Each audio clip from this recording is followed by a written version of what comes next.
लोकतंत्र की सफलता के लिए आवश्यक परिस्थितियां। देखो, इससे पहले आपको लोकतंत्र के गुण बताए थे, लोकतंत्र के दोष बताए थे। अब लोकतंत्र के लिए आवश्यक परिस्थितियां कौन कौन सी हैं, इनको देखो। क्या क्या होना जरूरी है यदि लोकतंत्र को सफल करना है, तो क्या क्या होना चाहिए।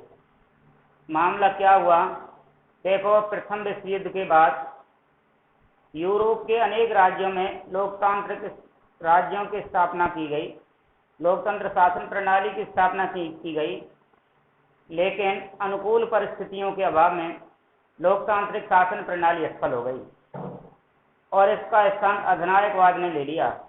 वर्तमान समय में एशिया, अफ्रीका और लैटिन अमेरिकी महाद्वीपों में भी अनेक देशों में लोकतंत्र शासन का पतन हुआ, क्योंकि इन देशों में लोकतंत्र की सफलता के लिए आवश्यक शर्तें या परिस्थितियों का अभाव रहा। तो कौन कौन सी परिस्थिति, कौन कौन सी शर्तें हैं लोकतंत्र को सफल बनाने के लिए। नंबर 1 है शांति एवं व्यवस्था। शांति एवं व्यवस्था। शांति एवं व्यवस्था। देखो, लोकतंत्र की सफलता के लिए जरूरी है कि देश में आंतरिक व्यवस्था सामान्य रूप से हो, युद्ध और बाहरी आक्रमण का भय नहीं हो। देश में आंतरिक शांति व्यवस्था हो, देश के अंदर गृह युद्ध या बाहरी आक्रमण का भय नहीं होना चाहिए, और ऐसी स्थिति में सत्ता का विकेंद्रीकरण बना रहे और व्यक्ति अपनी स्वतंत्रता का उपयोग करते रहें, ऐसी व्यवस्था होनी चाहिए। हमारे देश के अंदर या किसी भी देश के अंदर जहां लोकतांत्रिक शासन प्रणाली है, लोग भय से मुक्त रहें, युद्ध और बाहरी आक्रमण का कोई डर नहीं रहो, आंतरिक गृह युद्ध की कोई संभावना नहीं रहे, शांतिपूर्वक रहें लोग सभी, और सत्ता का विकेंद्रीकरण है जो बना रहे। सत्ता का विकेंद्रीकरण का मतलब होता है सत्ता का बंटवारा, शक्तियों का बंटवारा है, और प्रत्येक व्यक्ति अपनी स्वतंत्रता का उपयोग करता रहे, ये होना चाहिए। किंतु जब देश में राजनीतिक स्थिरता व व्यवस्था को चुनौती देने वाले आंदोलन चलते हैं अथवा बाहरी आक्रमण होता है, तो सरकार राष्ट्र की अखंडता एवं सुरक्षा के लिए सत्ता का केंद्रीकरण करती है। देखो, जब देश के सामने कोई संकट आ जाता है, कोई आक्रमण की संभावना हो जाती है, आक्रमण हो जाता है, युद्ध हो जाता है या युद्ध की आशंका हो जाती है, तो ये जो सत्ता का विकेंद्रीकरण है, जो शक्तियों का बंटवारा हुआ पड़ा है, ये सब केंद्रीकरण हो जाता है, एक केंद्र सरकार के हाथ में हो जाता है। केंद्र सरकार ये निर्णय लेती है संपूर्ण क्षेत्र में है, और व्यक्ति की स्वतंत्रता तक पर पाबंदी लगाती है। इस स्थिति में लोकतंत्र दम तोड़ने लगता है और अधिनायक तंत्र की स्थापना का मार्ग खुल जाता है। अतः लोकतंत्र में शांति व्यवस्था आवश्यक है। और देखो, जब सत्ता का केंद्रीकरण हो जाता है, सत्ता केवल केंद्र सरकार के हाथ में निहित हो जाती है, सत्ता का एक ही केंद्र हो जाता है, तो ऐसी स्थिति में मानव की स्वतंत्रता का हनन होने का डर रहता है। तो ऐसा नहीं होना चाहिए है। क्या होना चाहिए, शांति और व्यवस्था बनी रहे, ऐसा इंतजाम करते रहना चाहिए, ऐसी व्यवस्था होनी चाहिए, ये शर्त होनी चाहिए। दूसरा है सुदृढ़ राष्ट्रीय अर्थव्यवस्था। सुदृढ़ राष्ट्रीय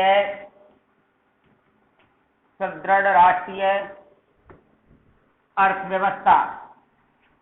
देखो, लोकतंत्र की सफलता के लिए किसी भी राष्ट्र के पास पर्याप्त मात्रा में अर्थव्यवस्था के या आमदनी के आय के साधन होने चाहिए। देखो, कभी कभी ऐसा दौर आ जाता है कि देश औद्योगिक संकट से गुजरते हैं। देश के अंदर जितने उद्योग होते हैं, फैक्ट्रियां होती हैं, ये आर्थिक केंद्र हैं देश की। ये क्या है, आर्थिक केंद्र, ये आमदनी का स्रोत है। ये संकट के दौर से गुजरते हैं जब इन पे संकट आ जाता है, जब अर्थव्यवस्था छिन्न भिन्न हो जाती है, जब मंदी का दौर आ जाता है, और आय व्यय में जो हमारा संतुलन है ये बिगड़ने लगता है, तो लोकतांत्रिक व्यवस्था लड़खड़ाने लगती है। देखो, प्रथम विश्व युद्ध के बाद जर्मनी और इटली में राष्ट्रीय अर्थव्यवस्था के लड़खड़ाने के बाद उन देशों में लोकतंत्र का अंत हुआ और तानाशाही की स्थापना हुई। देखो, जब अर्थतंत्र किसी देश का जब अंतरतंत्र असफल हो जाता है, आमदनी का स्रोत रुक जाता है, तो वहां फिर लोकतंत्र का जो खतरा है वो बढ़ जाता है। लोकतंत्र का अस्तित्व फिर बचाना बड़ा मुश्किल हो जाता है और कई बार लोकतंत्र असफल होकर के अधिनायक तंत्र हो जाता है, अधिनायक तंत्र हो जाता है। ठीक है, अधिनायक तंत्र हो जाता है। जैसे कि आज अपना ये पड़ोसी देश है पाक, कौन सा? पाकिस्तान है, जो इसकी अर्थव्यवस्था ठीक नहीं है, आर्थिक तंत्र इसका ठीक नहीं है, और जब ऐसा इसका प्रोग्राम चलता है, ऐसा मामला चलता रहता है, तो कई बार सरकारें आती हैं, चली जाती हैं, लोकतंत्र की भी हत्या कर दी जाती है, जनता के द्वारा चुनी हुई सरकार को अपदस्थ कर दिया जाता है और कोई अधिनायक व्यक्ति, अधिनायक उसका अधिकारी हो जाता है। ठीक है, तो इसके लिए सुदृढ़ अर्थव्यवस्था होना चाहिए। इसी प्रकार द्वितीय विश्व युद्ध के बाद पूर्वी यूरोप में आर्थिक व्यवस्था के कारण वहां के देशों में लोकतंत्र का अंत हुआ और साम्यवादी शासन की स्थापना हुई। नंबर 3 है आर्थिक समानता की स्थापना।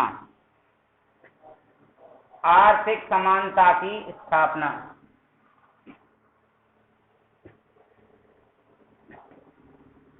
आर्थिक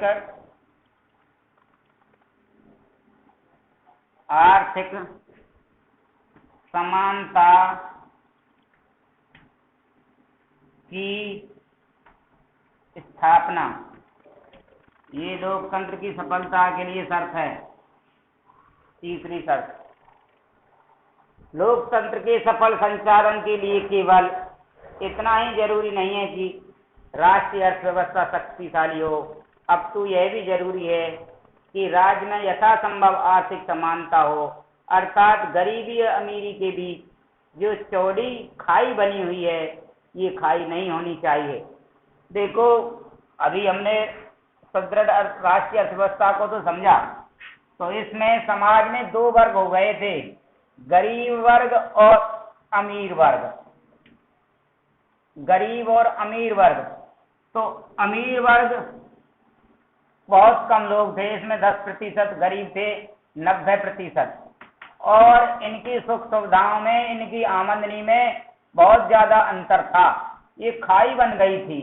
यदि किसी समाज के अंदर, किसी देश के अंदर कोई खाई बनी रहेगी, दूरी बनी रहेगी, अंतर बना रहेगा, तो वह उस देश के लिए एक बहुत ही आने वाले संकट का संकेत है।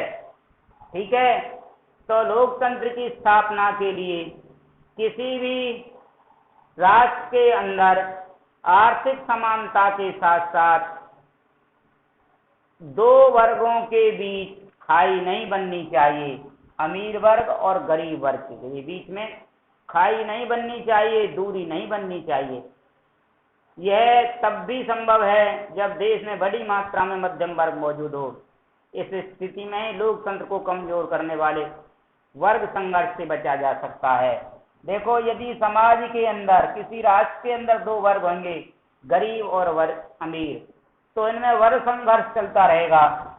अमीर व्यक्ति तो पैसे के वजह पर समाज की मर्यादाओं का उल्लंघन करेगा, शराब आदि पिएगा, सुरा सुंदरी में डूबा रहेगा, समाज के शांति व्यवस्था को चुनौती देगा, मर्यादाओं का उल्लंघन करेगा, और गरीब व्यक्ति अपने उदरपूर्ति के लिए चोरी डकैती जैसे काम में लग जाएगा। ठीक है, तो चोरी डकैती करना और शराब पीना, सुरा सुंदरी में डूबना, ये दोनों ही किसी भी राष्ट्र के अंदर शांति व्यवस्था को चुनौती देते हैं, उनकी मर्यादाओं का उल्लंघन करते हैं। ठीक है। नंबर 4 है सामाजिक न्याय की स्थापना। सामाजिक न्याय की स्थापना। सामाजिक न्याय की स्थापना। सामाजिक न्याय की स्थापना। लोकतंत्र की सफलता के लिए जरूरी है कि व्यक्तियों के बीच धर्म, जाति, भाषा, रंग, नस्ल, लिंग और जन्म के आधार पर भेदभाव नहीं किया जाना चाहिए। सभी व्यक्ति कानून के सामने समान माने जाएं और उन्हें न्यायालय द्वारा समान कानूनी संरक्षण प्रदान किया जाए। इस प्रकार जब समाज में सभी व्यक्तियों को समान स्थिति प्राप्त होती है तो उनके बीच भावनात्मक एकता भी स्थापित होती है और सामाजिक लोकतंत्र की स्थापना होती है। देखो, किसी भी देश के अंदर निवास करने वाले लोगों में जाति, धर्म, रंग, लिंग, जन्म आधार के आधार पर भेदभाव नहीं किया जाना चाहिए। सभी को समानता का अधिकार दिया जाना चाहिए। न्यायालय के द्वारा सभी को समान कानून मिलने चाहिए। यदि ऐसा होगा तो वहाँ निवास करने वाले लोगों के बीच एक भावनात्मक एकता देखने को मिलेगी, राष्ट्र के प्रति भावनात्मक लगाव देखने को मिलेगा, और जो एक सफल लोकतंत्र के लिए आवश्यक है। ठीक है साहब, यह लोकतंत्र की सफलता के लिए आवश्यक है। अगला नंबर है शिक्षित एवं जागरूक जनता। शिक्षित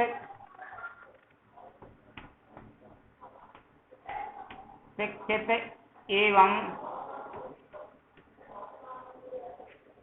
जागरूक, शिक्षित एवं जागरूक जनता।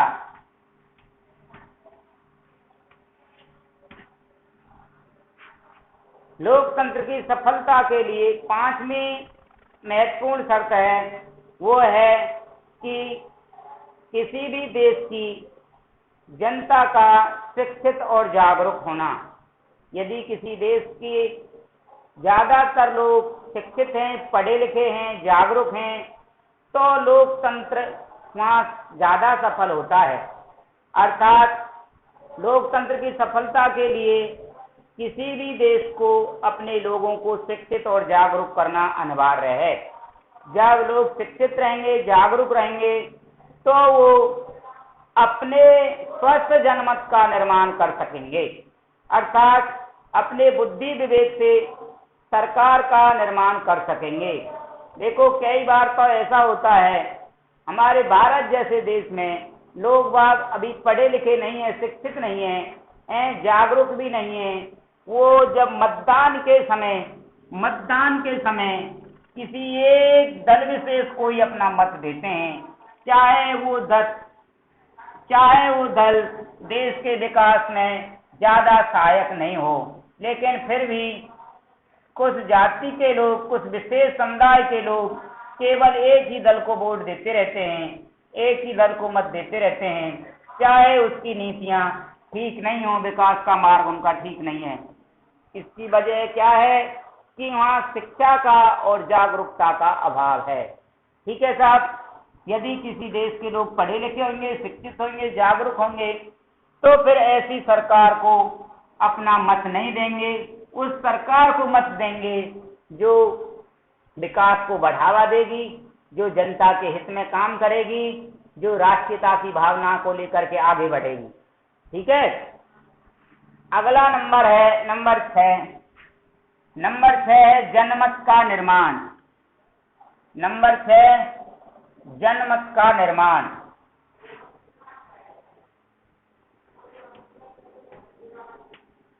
जनमत का निर्माण।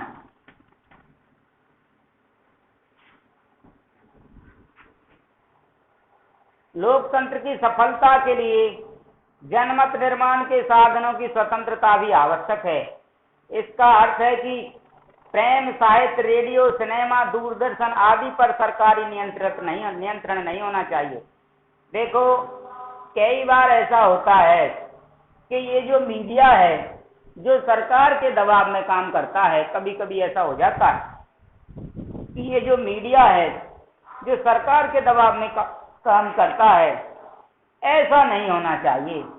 कवियों को, साहित्यकारों को, मीडिया को, जिसमें तुम्हारा रेडियो, सिनेमा, टेलीविजन है, इन सभी पर सरकारी नियंत्रण से इनको मुक्त रखा जाना चाहिए। इन पर सरकार का कोई नियंत्रण नहीं होना चाहिए, ये स्वतंत्र होने चाहिए। और जब जब सरकारें ठीक तरीका से काम नहीं करती हैं तो इनको इन सरकारों की आलोचना करने का अधिकार भी होना चाहिए। ठीक है, जब जब लोकतांत्रिक सरकारें ठीक तरीका से कार्य नहीं करेंगी और मीडिया के द्वारा, साहित्यकारों के द्वारा, कवियों के द्वारा जब इनकी आलोचना की जाएगी तो फिर ये उन अपनी भूलों को सुधारेंगे और अच्छे तरीका से काम करेंगे। जब अच्छे तरीका से ये काम करेंगे, जब सरकारी नियंत्रण इन पे से हट जाएगा, जब ये उनकी खुल के आलोचना करेंगे, तो आलोचना को देख करके, आलोचना के भय से या आलोचना को समझ करके ये इन कमियों को दूर करेंगे और प्रजातंत्र सफल होगा। ठीक है, जब जनमत निर्माण के साधन स्वतंत्र होते हैं तब नागरिक संगठित रूप से और शांतिपूर्ण ढंग से सरकार की लोकतंत्र विरोधी नीतियों एवं कार्यों की आलोचना करने में सफल होते हैं, जिसमें लोकतांत्रिक मर्यादा बनी रहती है। इस स्थिति में लोकतंत्र सफलतापूर्वक कार्य करता है। नंबर 7 है नागरिक नैतिक व राष्ट्रीय चरित्र। नागरिक नैतिक एवं राष्ट्रीय चरित्र।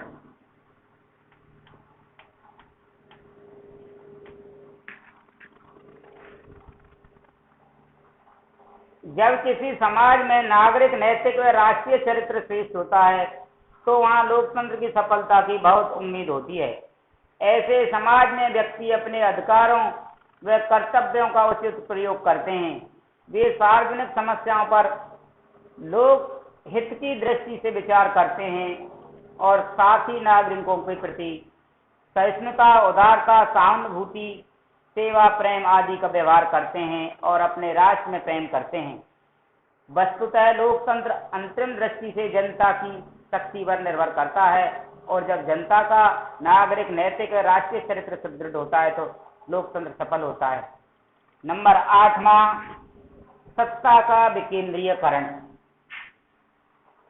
सत्ता का विकेंद्रीयकरण।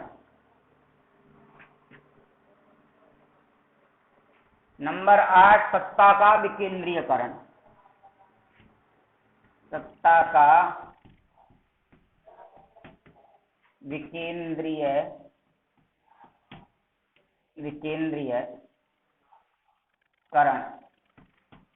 देखो, प्रजातांत्रिक शासन प्रणाली में यदि एक ही व्यक्ति के हाथ में, एक ही संस्था के हाथ में शक्ति होगी तो कल्याणकारी कार्य नहीं होगा। जन कल्याण का कार्य, जन कल्याणकारी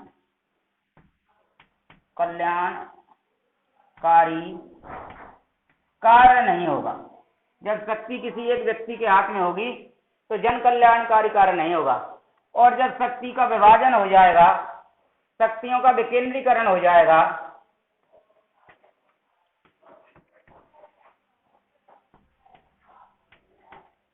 शक्ति का विकेंद्रीकरण हो जाएगा, जैसे केंद्र, राज्य और पंचायत राज, स्थानीय स्वशासन। देखो, जब शक्तियों का बंटवारा हो जाता है, किसी देश के लिए, संघ के लिए संघ सरकार, फिर उनके राज्यों के लिए अपनी अपनी राज्य सरकारें, और तीसरे नंबर पर उनकी स्थानीय स्वशासन अर्थात स्थानीय सरकारें। स्थानीय सरकारों में तुम्हारे ग्रामीण क्षेत्रों में पंचायत राज, नगर निगम, नगर पालिका शहरी क्षेत्रों में आती हैं। ठीक है, तो यदि इस तरीका से शासन होगा तो जनता का सबसे छोटा से छोटा वर्ग भी उन सरकार के द्वारा चलाई गई योजनाओं का, सरकार के द्वारा बनाई गई नीतियों को अच्छे से समझ सकेगा और उनका पालन करेगा, उनका लाभ लेगा। ठीक है, कब? जब सत्ता का विकेंद्रीकरण होगा तो कि समाज का, देश का नीचे से नीचे सबसे निम्न तबका भी, छोटा से छोटा तबका भी, अर्थात गांव और ढाणियों में रहने वाले लोग भी उन योजनाओं का लाभ लेंगे। ठीक है, और यदि सत्ता का केंद्रीकरण होगा तो फिर चुने हुए या कुछ विशेष वर्ग के लोग ही उसका लाभ उठा पाएंगे। आम आदमी, गरीब तबका तो उन योजनाओं को समझ ही नहीं पाएगा, उन तक वो पहुंच ही नहीं पाएंगे। अधिनायक तंत्र का आधार है सत्ता का केंद्रीयकरण और लोकतंत्र का आधार है सत्ता का विकेंद्रीकरण। सत्ता के विकेंद्रीकरण होने पर जनता के विभिन्न वर्ग शासन के कार्य में भाग लेते हैं और लोकतंत्र को सफल बनाते हैं। जैसे मैंने बताई थी अभी, पंचायत राज में जो उतर आते हैं, वार्ड पंच तक आ जाते हैं, वार्ड पंच, सरपंच, प्रधान, तुम्हारे जिला प्रमुख, फिर राज्य सरकार आ जाती हैं, राज्य सरकार में मंत्री, फिर सीएम, फिर केंद्र सरकार में मंत्री, प्रधानमंत्री। तो देखो, छोटे से छोटे स्तर तक भी सरकार अपनी नीतियां लेकर के, अपनी योजना लेकर के जाती हैं और लोकतंत्र को सफल बनाते हैं। लोकतंत्र विकेंद्रीकरण का एक अच्छा रूप स्थानीय स्वशासन है। स्थानीय स्वशासन के माध्यम से सामान्य व्यक्ति शासन कार्य में रुचिपूर्ण भाग लेता है और उसे सही मायने में नागरिकता की शिक्षा प्राप्त होती है। नंबर 9, नागरिक स्वतंत्रताएं। नागरिक स्वतंत्रताएं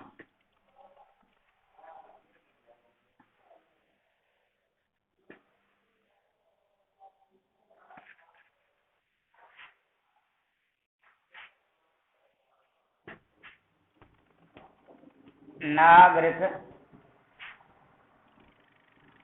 स्वतंत्रताएं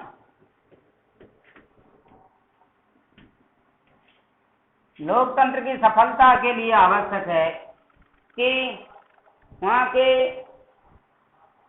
निवासियों को, वहां के लोगों को स्वतंत्रताएं दी जाएं।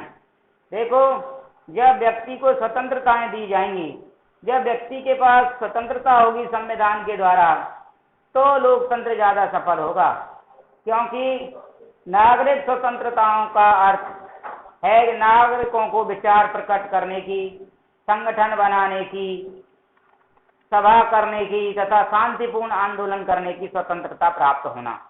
ठीक है, और जब ये उनके पास स्वतंत्रताएं होंगी तो व्यक्ति सरकार की उन सब नीतियों और कार्यों की शांतिपूर्वक आलोचना करेगा जिन्हें लोकतंत्र एवं सामान्य हित के विरुद्ध वो लोग समझते हैं, जो जनता के हित में नहीं है, लोकतंत्र के हित में नहीं है। उन नीतियों की वो शांतिपूर्ण आलोचना करेंगे। और ये कब करेंगे? जब उनके पास स्वतंत्रता होगी। और स्वतंत्रता किसकी होगी? स्वतंत्रता होगी उनके पास अपने संगठन बनाने की, अपने विचार प्रकट करने की, सभा इकट्ठी करने की। ठीक है। नंबर 10, लिखित संविधान तथा लोकतांत्रिक परंपराएं। लिखित संविधान और लोकतांत्रिक परंपराएं। लिखित संविधान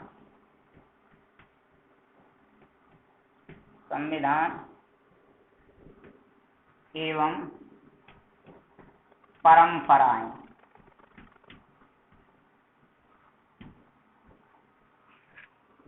नंबर 10वां बिंदु है लोकतंत्र की सफलता के लिए कि लोकतंत्र में वहां के निवासियों को किसी भी राष्ट्र के पास या किसी भी राष्ट्र का एक लिखित संविधान होना चाहिए।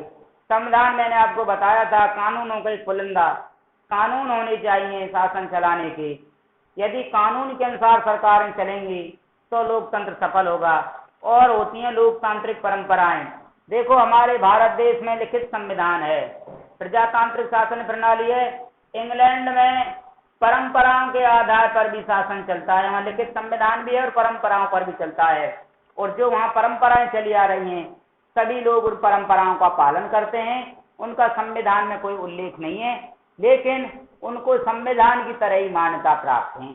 ठीक है, तो जब परंपराओं का जो पहले से चली आ रही है लोकतांत्रिक परंपराएं और लिखित संविधान, उनके अनुसार शासन करेंगे तो लोकतंत्र सफल रहेगा। आज केवल इतना ही, कल पढ़ाएंगे यहाँ से अगले स्वतंत्र एवं शक्तिशाली न्यायपालिका, इसी में है ये। ठीक है, हाँ, जय हिंद, जय भारत।